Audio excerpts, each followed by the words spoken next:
Salut tout le monde.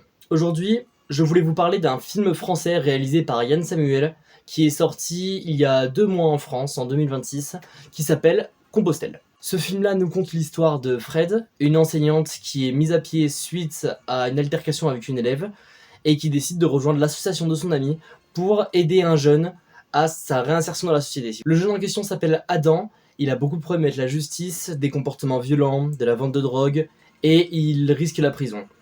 Pour éviter la prison, la juge lui propose une marche de rupture sur le chemin de Compostelle. Une énorme randonnée de plus de 2000 km qui part de la France et qui va jusqu'au Portugal.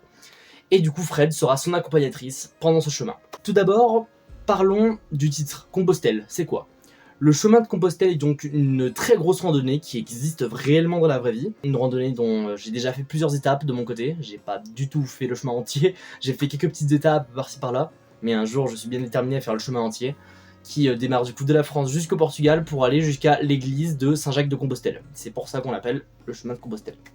Et les chrétiens se servent de ce chemin comme une sorte de pèlerinage pour se faire pardonner ses péchés. Mais même moi qui ne suis pas chrétien, cette randonnée me parle énormément et c'est un chemin qui me touche beaucoup, je veux dire. Le nombre de personnes qui y vont pour essayer de tourner la page de quelque chose, pour essayer d'aller mieux dans la vie. Il y a un côté vraiment cathartique dans cette marche. Un côté vraiment révélateur et qui fait du bien. Donc, c'est tout trouvé pour le sujet du film. Le premier truc qui surprend énormément dans ce film, c'est la réalisation, qui est impeccable. Dès le début, on s'en rend compte. Pour montrer les magnifiques décors de ce chemin, parce que ce chemin passe par des décors magnifiques, ils utilisent des plans en drone qui font un peu hollywoodien, je dirais. Enfin, pas hollywoodien, mais un peu film de fantasy, genre, vous voyez, comme les grands plans qu'on peut retrouver dans Le Seigneur des Anneaux ou dans Kaamelott, ce genre de choses. Enfin, les derniers films Kaamelott. Le truc qui m'a surtout surpris, c'est le début du film. La grande majorité du début du film possède 2 grosses bandes sur les côtés, qui fait que l'écran est tout petit finalement, le cadre est tout petit. Et on voit toute l'histoire du début, avec Fred en ville, avec Adam quand il est au tribunal. On voit toute l'histoire comme ça. Et quand le chemin de Compostelle commence, quand ils sortent dehors pour, ça y est, commencer le chemin, les bandes s'étendent, et là on voit l'immensité des décors. Alors que jusqu'à présent c'était tout petit, et c'était surtout centré sur les visages, on voyait pas tant que ça des décors. Et ça c'est une bonne idée, pour montrer un petit peu la découverte de cette nature, de ces décors magnifiques.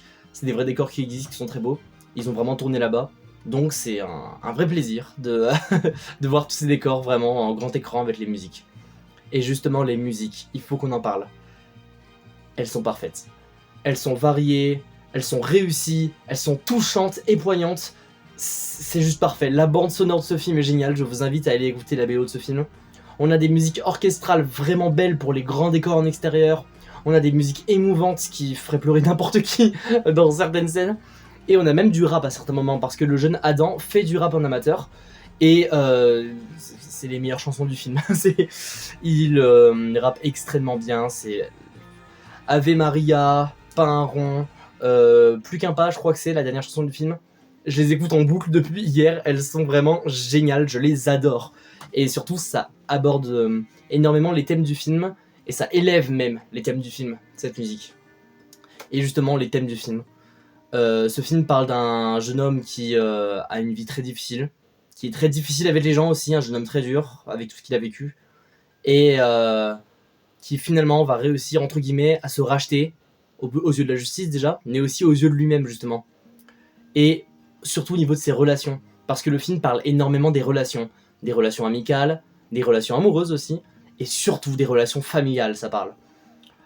Ce jeune homme n'a plus son père depuis longtemps, et sa mère semble ne pas être très présente.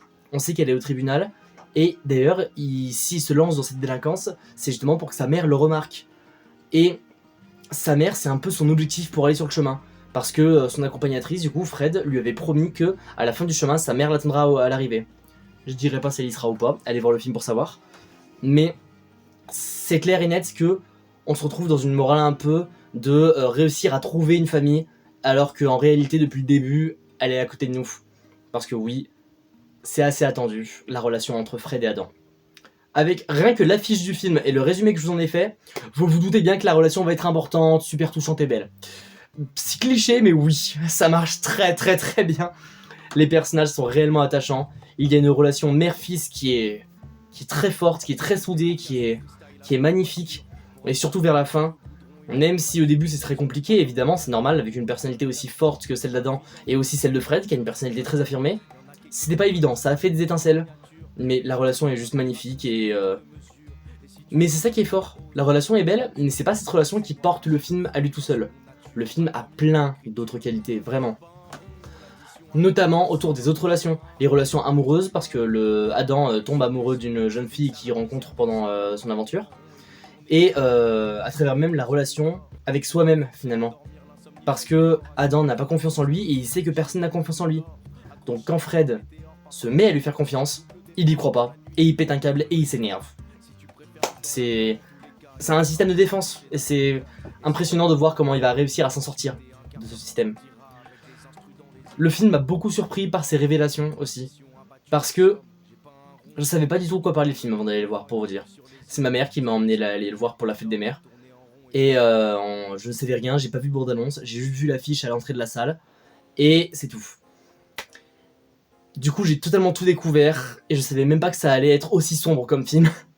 Moi, un film sur Compostelle, ça me faisait penser à un autre film qui a été fait sur chemin, qui s'appelle Saint-Jacques-la-Mecque, qui était très sympathique, vraiment je l'avais beaucoup aimé, mais c'était surtout une comédie avant tout. Même si c'était un petit peu touchant, c'était une comédie et c'était sympa.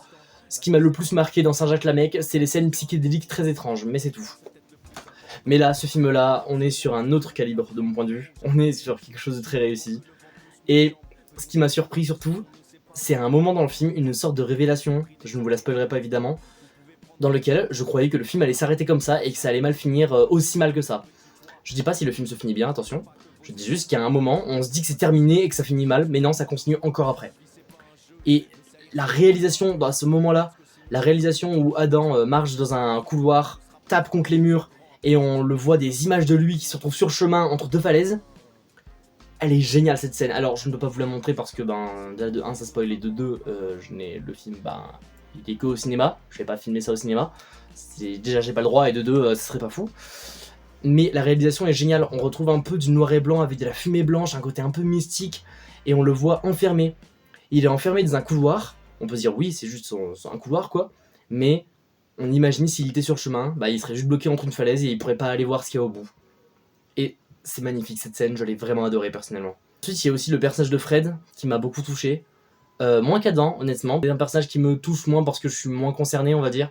Adam est plus un personnage qui est vers ma tranche d'âge, même si je suis plus âgé que lui, donc je me reconnais un peu plus, et Fred est d'une autre génération, donc c'est pour ça que je me reconnais moins, mais il m'a quand même beaucoup touché, surtout parce que Fred ressemble beaucoup à ma mère, dans le sens où ma mère également a à peu près le même âge que Fred, est blonde, et est institutrice, et on est allé voir ce film entre mère et fils, donc vraiment c'était un super moment à partager, et Fred m'a beaucoup fait penser à elle. Fred au début en a juste marre de son métier, fatigué de la vie, et se sent perdu. Sa fille ne la calcule plus, et sa mère ne la calcule plus non plus, et son mari est en train de se barrer, est en train de se refaire sa vie, et elle n'arrive pas à l'accepter quoi.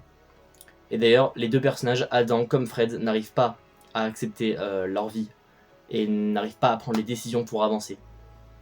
Et je pense que c'est le plus grand message de ce film. Avancer, pas à pas. Derrière chaque pas se trouvent des milliers d'autres pas. Et c'est magnifique. C'est un peu la morale qu'il y avait à la fin de ce film-là. Je l'ai réellement adoré. J'aimerais tellement vous parler de plein de scènes de ce film, mais ce serait vous spoiler. Et je pourrais pas les illustrer en plus, étant donné que le film est encore au cinéma. Mais il est génial.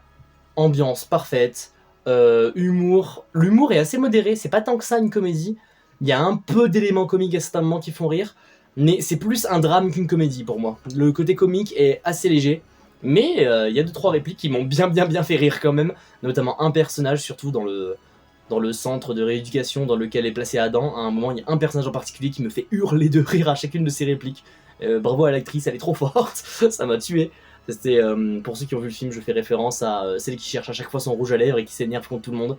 C'est son jeu d'acteur est juste hilarant quoi, c'est impressionnant. Donc vraiment, ça m'a fait rire, mais dans l'ensemble non. C'est un drame qui est juste magnifique. C'est un film très humain, un film initiatique, un film qui vous fait voyager aussi, qui vous montre des magnifiques décors, et c'est un film qui fait grandir. Ça fait partie pour moi des meilleurs films français, et peut-être même le meilleur film de l'année pour l'instant. Et je vous jure. Bon, après, j'en ai pas vu beaucoup des films cette année, mais de ceux que j'en ai vus, en tout cas, c'était le meilleur. C'est mon genre de film français préféré, les comédies dramatiques.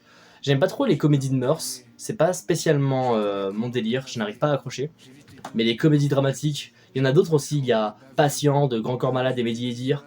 Il y a aussi Comment c'est loin de Orelsan et Gringe évidemment, dont je parlerai forcément un jour. La vie scolaire, encore une fois de Grand Corps Malade. Bref, ça c'est vraiment mon genre de film préféré. C'est les comédies dramatiques. C'est pas la science-fiction, c'est pas l'horreur, c'est ça. Et j'ai adoré. Et je vous invite tous à aller le voir. Et ben c'est la fin de cette vidéo, merci de l'avoir suivi jusqu'au bout.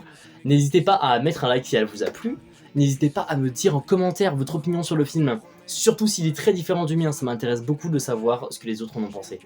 N'hésitez pas aussi à aller voir le contenu de ma chaîne si ça vous intéresse, à peut-être même vous abonner si ça vous intéresse encore plus. Et on se dit à bientôt pour une prochaine vidéo. Ciao.